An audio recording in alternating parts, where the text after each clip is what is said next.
You know what time it is, folks. That's another noon whistle. I'm Chris Trottier. And I'm John Anzalone.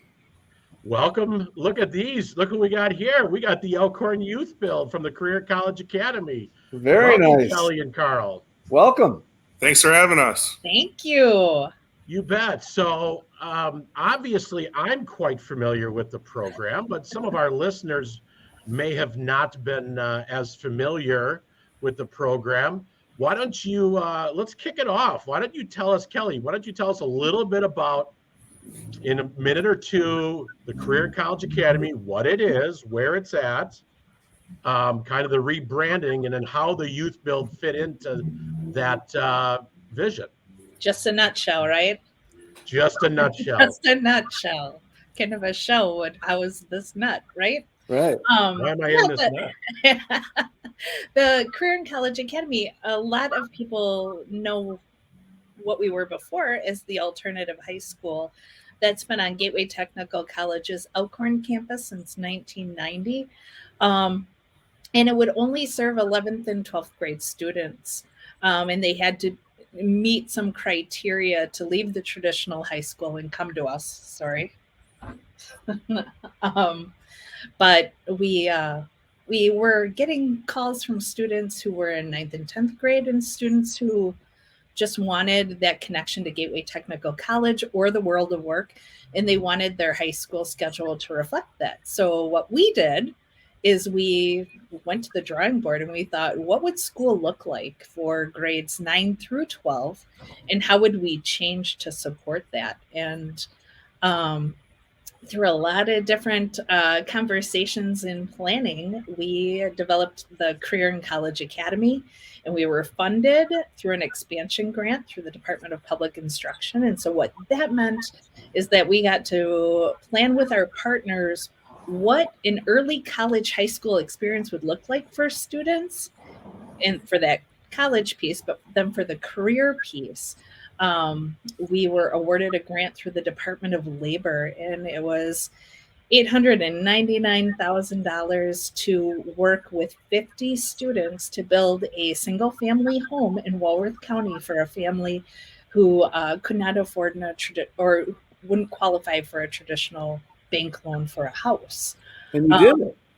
We did it. We handed over the keys in October. Isn't that amazing?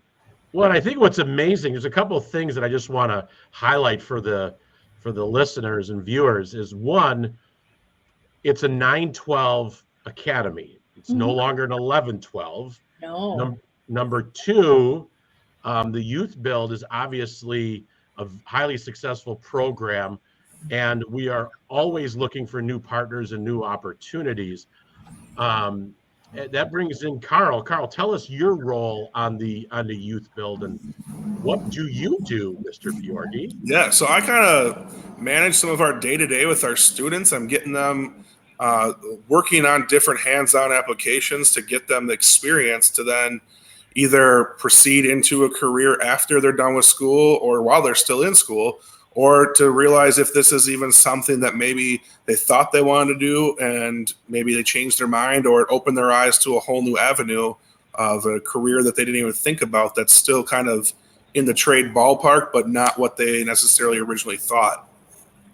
Well, Carl and Chris, thanks to both of you as well as Kelly for bringing this together. I know all you guys worked really hard on this, and the completion was amazing.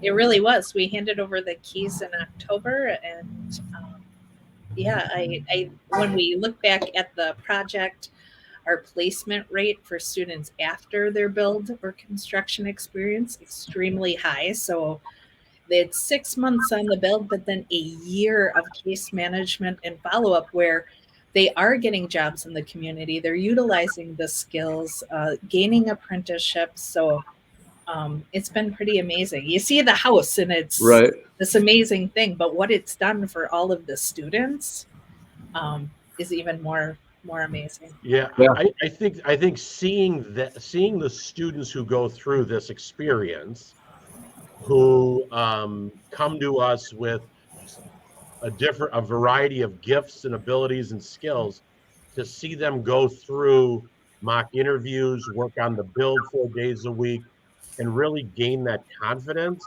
and change their disposition around their future, which I believe is really the epitome of what the Youth Build does. And you think about, I just ran into a couple kids. I just visited today with a Youth Build grad who's hopefully going to be applying and getting hired, hopefully, at Stebnitz. We had kids at Comfort, Southern Lakes. We have 2 kids at Stebnitz, hopefully. I'm trying to think. We've had kids Well, at and there's so many industry networking specific opportunities through the job tours that you Yeah. schedule the students with. You know, they get to go in and see what it's like to work at Stebnitz or Precision Plus. It's really an amazing program. That's the amazing thing too, is the partnerships of area business that came together during the process of that house to say, how can we be involved, or how can we help out, or what can we do, and how they step forward. Yeah, when we were awarded the grant, we were awarded the grant in January of 2020. Oh, good timing. Great timing for us to not be in person. But it was such a short duration because we were digging a hole in the ground. We were pouring a foundation. We were, so we still had to be full steam ahead. And it's just amazing what we were able to accomplish during that short amount of time. Yep. Yeah. Hey, Carl. So, as a construction manager, you're working with contractors, you're working with the kids, you're training them. Yep. Tell us a little bit about not only the certifications. I know there's a couple of certifications we focus on, or you focus on, to make sure the kids have transferable skills and those stackable credentials, but also talk a little bit about where you spend a lot of your time with on the skill, on training them, on getting them the necessary skills. So certifications, and what are some of the areas that you focus on when training the students? Yeah, so a really good one that we do right away off the bat is our OSHA certification, which is an OSHA 10 construction industry certification. Our local partners in the community, they all have their employees earn that certification. So right away, it puts them ahead of somebody else coming in, because it shows that they know how to safely operate tools, how to use ladders safely, just kind of a generic safety on a job site. They're able to show their certification card and say, yeah, I have that basic understanding that some people have no idea how to set a ladder up correctly. That you can't stand on the top of a ladder. They just don't know some of these things, and our kids are coming in with that basic knowledge, which is huge, because even if you don't have all the other skill sets, at least you have the safety mentality to get you started on some of those things. It's better to learn safely than it is to know everything that's dangerous, how to be dangerous doing it. So besides OSHA, any others? We also work on our students get an HBI Pact, which is kind of a generic safety and entry level tool operation for our students. We've looked at some other things, and we're trying to dabble a little bit. It's just a little hard because we're trying to do so much with our kids of a wide area that it's hard to get certified in everything with the different trades that are out there. But I think we do a great job of introducing everything to them and trying to expose them to those other careers, and then showing them how to get to those other certifications when they're interested in them. You do, and it's important. I don't know if you guys have mentioned it yet. It's girl and boy students, right? Male and female students. Absolutely. And I don't know if the guys will agree with this, but some of the young ladies that we have are much better at doing some of the stuff and pay much more better attention to detail than some of our guys do. And I think one of the common denominators are students who just felt in their 8-hour day that they were just sitting in classes, that there wasn't a lot of movement, that they knew that they wanted to work on skills. They were doers, and they always saw themselves in the trades, or that they wanted those skills because they're going to be a homeowner someday. I think one of the funniest stories is one of our young ladies graduated from the program, went home for the summer, and her mom had an entire stack of flooring. That was her summer project. She got to redo the flooring in her whole house. So, and all the time I have students telling me that skills that you can apply anywhere. Yeah. All the time I have students telling me, like, when we're doing a project, oh, my dad's been wanting to do this around the house, so now I can help him out, or you know, some grandpa's been needing this done, and now I can be able to do that because we just went through it. And the cool thing I think that we give them the opportunity to do is we give them the opportunity to make mistakes and learn from them on our settings, because they learn more from that failure and how to correct it than they might if they go to a job site. And sometimes they're not as forgiving because they're there to have a job and a career and make money, you know, so mess ups cost money. Whereas this is giving them a chance to learn from those mistakes and move on. And as part of the program, we learned so many valuable things, such as it's more valuable for them to build a home that somebody is going to live in than a birdhouse. Oh yeah. Kind of that level of responsibility or that level of finish that they would employ in their skills. That was really exciting. And then the second thing, when they actually got to work with our partner contractors. Yeah. How eye-opening that was for students to think about the tempo that an electrician, a plumber, that they have in their job every day, and kind of gauge for the students where your skill level is right now and where you would need to be if you were to go in the field. So those were learning opportunities that took us really by surprise. Yeah. Well, Kelly, let's not slight the bird population because they're important too. They're very important. They're very important, but they can have like slats in the walls. Right. No, I get it. Doesn't meet up just perfect. So you know, I had an experience with this group that through some building projects that Chris brought me in on a little bit that dealt with the community, and I guess I was most impressed with their development from when I first met them and the things they were doing until months later, and how much growth, I'm sure on the trade end of it, but also like their social, emotional development and communication skills. And they were through the roof. I mean, it was like, wow, how amazing was this that, you know, yeah, you built a house, but you built people. Yeah. What's the logo, Kelly? When we build good things, they end up building us, which is true. Yes, that's true. Yeah, the house is the shiny piece, but what it does to each student in terms of confidence and skills. And John, I agree that they form this team. Yeah.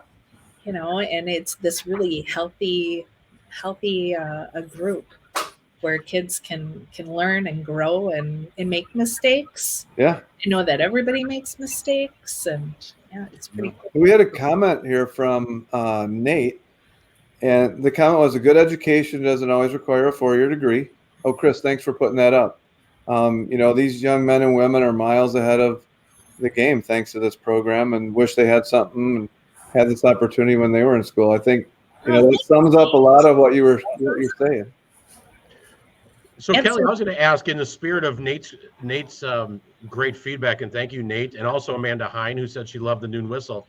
Can if I'm an Elkhorn student, or what if a kid is at Williams Bay or Lake Geneva or Delavan, and knowing that this is a unique program to Walworth County and Elkhorn, can they get involved in this? Absolutely. So we have 2 partnering school districts. That's Elkhorn and Williams Bay. Students have to be enrolled in either of those districts to participate. And so we are, while we are located in Elkhorn, I have to say we are 60 and rising % of open enrollment from students outside of Elkhorn. We have students who come to us as far as Sharon and Whitewater and New Berlin and Wannago. So we have students who travel quite a distance to come here because of the programming that we have, how unique it is. And then the foundation of our work at the Career and College Academy is the work that our teachers do with our students. It's pretty phenomenal. So let's talk real quick. 2 things. We're going to kind of we got about a minute and a half here left. So Kelly, I reside in Burlington. Right. Although my family is established here in Elkhorn. I received a flyer recently that mentioned that the Career and College Academy is targeting incoming ninth graders for some program. You want to tell me a little bit about that? Yes, that is our associate's degree pathway, and that's a partnership that we have with Gateway Technical College.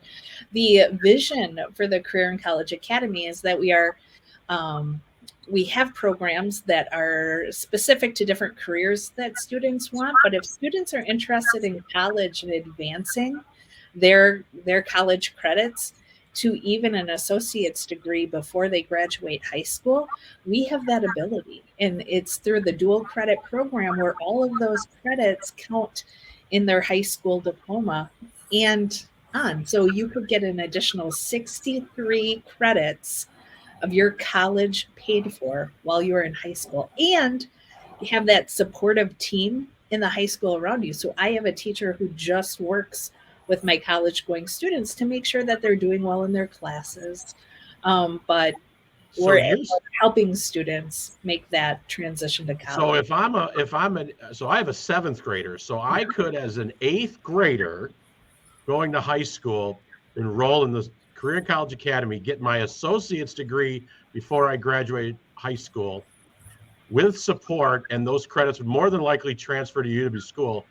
That seems like a pretty good deal. It's Sign me up. Pretty amazing. And you get to participate in all of the activities and events as an Elkhorn student or a Williams-based student, participating in athletics or clubs. Wow. Your prom's a big thing. You can still attend that. That's a rumor too, I heard. So real quick. Carl had something. Yeah, I was just going to chime in and say that with the Youth Build now, since I've taken over, is that we are actually able to earn our students credits towards their technical diploma with their building construction trades. They earn credits as being a part of the Youth Build program as well. So you can earn your associate's degree and work towards a technical diploma in the trades. So Carl, you're saying that I can get credit being in the Youth Build? Absolutely. And so you're getting hands-on experience, you're getting credit, and you're building these relationships with our business partners. John, this has to be too good to be true. But it's not. It's amazing, isn't it? It is amazing. And thank you, thanks to Carl and Kelly, and I'm sure there's a lot of people behind the scenes, but also thanks to you, Chris, who was in on this with Kelly from the beginning. And what you guys have done and what you've created is pretty amazing. Well, it takes a village, so we did it together. It's been a great experience. Yeah. Real quick, I just want to give at this point, we do thank yous and shout outs. I'm going to do a quick shout out and thank you to Habitat for Humanity for Walworth County. This morning we met with Chuck Saul and Carl from Habitat, and we're working on a new partnership to be building their next home. Yeah. Round two. Cool. They already are looking through applications for the next family. How exciting. I have students who are excited to do it as well. Yeah. Carl, anything else for the good of the order you want to share?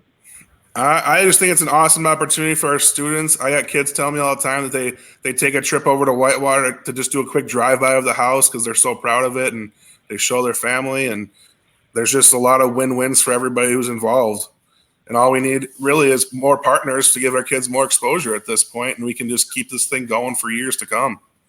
I think that would be a great time to end. John, anything else for the good of the order? No, thank you. This was a great one. I appreciate you guys taking the time to spend a little bit of your afternoon with us. All right. And Carl, you were on season 1 of the Noon Whistle. Yeah. Season 1. Episode 1. Yeah, we're OG.